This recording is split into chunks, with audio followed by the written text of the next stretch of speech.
Hello and welcome back to Under Review. UConn women's basketball had a packed weekend. They had off from last Sunday to Friday, but then faced Xavier and Georgetown this weekend.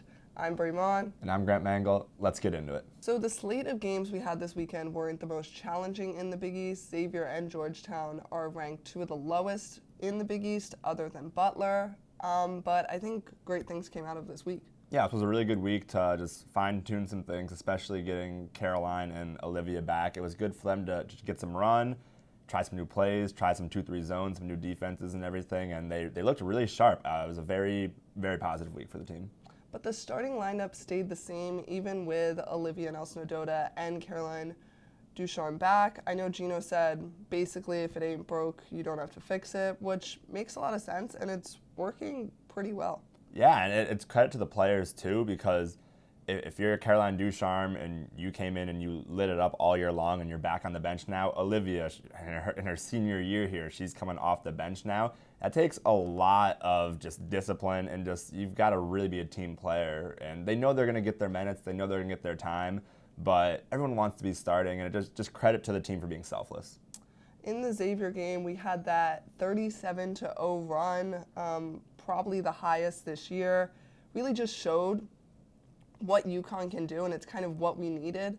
One of those teams that aren't as challenging to us to get such a large run and show our abilities, I think was really necessary, especially before tournament time. Yeah, basketball in itself is a game of runs, and to be able to show an extended one like that stretched over a whole quarter basically, where Xavier almost didn't score for the entire third quarter by itself, was really remarkable to see. This team has come so far along defensively this year, and the offense has always been there, but we've seen a few explosions in the last few games, putting up around 90 points, which has been really good to see. This team is rounded in form. Avina Westbrook and Nika Mule have just become such good facilitators, and the assisting, the stealing, we're having so many more fast break points. I think during Xavier was 16 and then Georgetown 26. You know, we're getting back to that fast play that we had with Paige, and it really feels like everyone's stepping up. Yeah, you said it yourself. Nika Fuel, as you like to call her, she really is the motor that runs this team, especially in the fast break. Avina, coming into the year, everyone thought this was going to be her team, really, along with Kristen and Olivia, but she's kind of taking a back seat. You're right, facilitating, playing defense, just hitting the occasional three when she needs to, but she's still ultra important to this team in the long term. In this game, as they said, everyone truly eats, as Amari got on the board, as well as Piaf. I think Amari had 5 points, 3 assists, 1 block in 5 minutes. Piaf got 11 points, 4 rebounds in 7 minutes. You know, they're not getting the most playing time, but they're really showing out when they need to, and that's pretty good for the coming years. It's got to give coach some confidence, too, where say we get into a situation where someone else goes down or COVID or foul trouble even, he has the confidence where he can put them in the game if he has to. It's kind of a, break glass in case of emergency thing. If they're putting up stats like that, yes, it's garbage time and it's against the lower opponents, but at least gives them some confidence and comfort knowing that they can play. This was a great 2 teams to face this week because our team needed confidence with everyone coming back, having everyone available except for Paige. Kristen even said it. It's so nice to get a break during the game, and it really changes how they play and chemistry-wise, so I think it's pretty good. And then moving on to Georgetown, also a pretty big scoring margin with that. Thoughts on the game? Just another great showing, 90-49, in control the entire way. Like you said, sharing the ball, Nika giving it to Amari for a layup when she clearly had it by herself. It's just that the team chemistry, the camaraderie, everything is it's all coming together right now. I'm really excited to see this team in the next few weeks. Season high of 21 steals, Nika having 5, Caroline Ducharme having 4. We're just getting aggressive, we're capitalizing on plays, and we're trying to test ourselves before it comes down to those tougher opponents. Yeah, the key is being aggressive without fouling too, where no one really got into serious foul trouble. Even the last few games, no one's really pushed it towards fouling out, which has been really good to see. Because if you can be aggressive and you're getting 20 steals a game, especially with this team who UConn has been turning it over a lot this year. That is one thing that concerns me, but we don't have our true point guard right now, so I understand that a little bit. So if you're turning it over, might as well force a handful more just to give you the upper edge. Coach Oyama said that they still are with that slow start. They have trouble in the first quarter, which we've seen since the beginning of the year, but I think we're pushing through it and we're doing better to capitalize on those second and third quarters so we're not stuck in the fourth. Yeah, we saw it in the Xavier game, 37-0 run across the second and third quarter.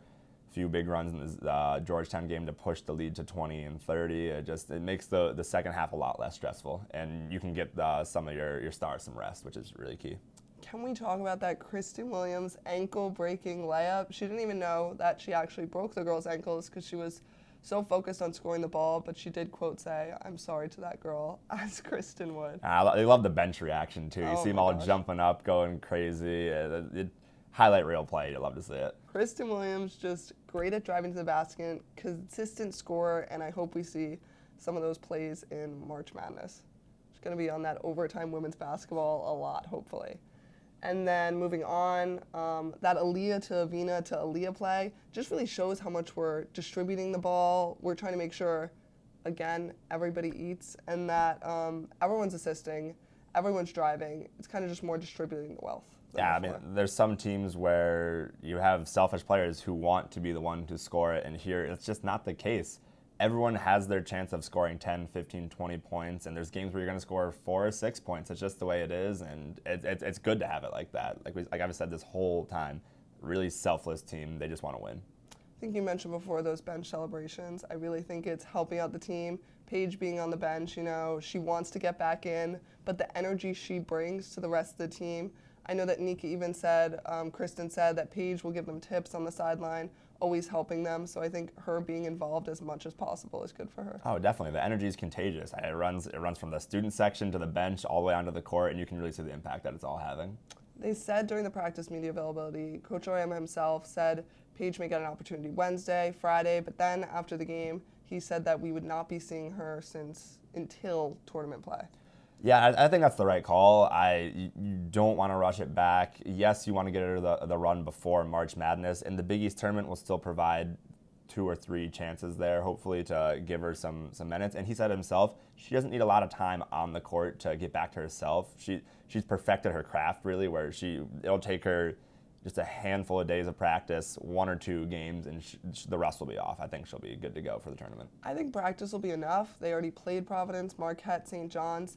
It's not too much that could prepare her for, so I just think that the rest of the team can handle that, get those wins, and she just needs to get to full recovery because we cannot lose her again. No, absolutely. Yeah, she's the most important piece to this team, and you got to have her out there if you want to win a championship. This upcoming week, last 3 final stretch of regular season games. If we win Wednesday, we are regular season champs. But then we move into the Big East tournament, and there's a lot more competition this year. Who do you think our biggest competitor is? I think it's got to be Villanova, given the fact that they did beat us already and at our place, too. Maddie Siegrist is having a fantastic year, one of the leading scorers, not only in the conference, but in the nation as a whole. She's a really dangerous weapon, and that team can really shoot it from deep, and we saw that give us troubles at the XL Center a few weeks ago. So I'm going to go with Villanova. They pushed us really hard. I wish we got that second game against Villanova canceled all the way back in January, but since we don't have that, I would have to say it could be Villanova more too. They beat DePaul yesterday, which I would think would be our second biggest competitor. But then again, Villanova did lose to Seton Hall. So there may be some chaos, maybe some upsets in the Big East tournament, which we don't see a lot, more on the men's side, so it might make it more exciting this year. Yeah, a handful of these teams are fighting for a spot in the NCAA tournament, so pressure's on them. UConn's going to be in the tournament either way. They just want to do what they always do and just keep bringing the hardware back into the trophy cases. We have a lot of standout players in the Big East this year. Anisha Moreau getting double on double for DePaul. Lauren Park Lane from Seton Hall. Maddie Siegrist, as you said. I think just a lot of people are stepping up this year, and it's making play a lot more interesting. Yeah, it's been really tight towards the top. Like you said, UConn, Creighton, Villanova, DePaul, Marquette. There's 5 teams there that could all be NCAA tournament teams. And then, obviously, Sunday, senior day, Livy Nelson-Ododa, Kristen Williams, and Avina Westbrook will be leaving next year. How do you think that's going to change the team? It's always so tough to replace the key contributors who have been here for years and years. I think that every year we reload in one way or another with the great recruits coming in. You'll have another year of Paige and Nika in the backcourt, AZ more comfortable going into year 2. Dorka with their second year on this team. Aaliyah is going to get a chance to show herself. And then maybe even Amari and Piath. Like, we saw them scoring a little bit the last few games here. They might get a shot out there too. I think that it's going to be tough go at the start of it when you lose people that are this important, but they always figure it out. I think they're not only so good on the court, but they're such great leaders for the team overall. With how much adversity they have been through this year, I feel like they've just put their head down, worked in silence, and hopefully they'll reap the benefits, because I know all of them do want to end their career with a national championship, and they have been through it this year, so they definitely deserve it. If they can make it through this year, they can make it through anything, really. UConn is about mental toughness. As Gianna Bryant once said, when they say you can't, UConn. Famous quote. That's all from us. This week we will be playing Marquette, St. John's, and Providence. Packed week at the Excel Center, but Sunday is at Gamble for Senior Day. But that's all. I'm Bremon. And I'm Grant Mangle. Thanks for watching.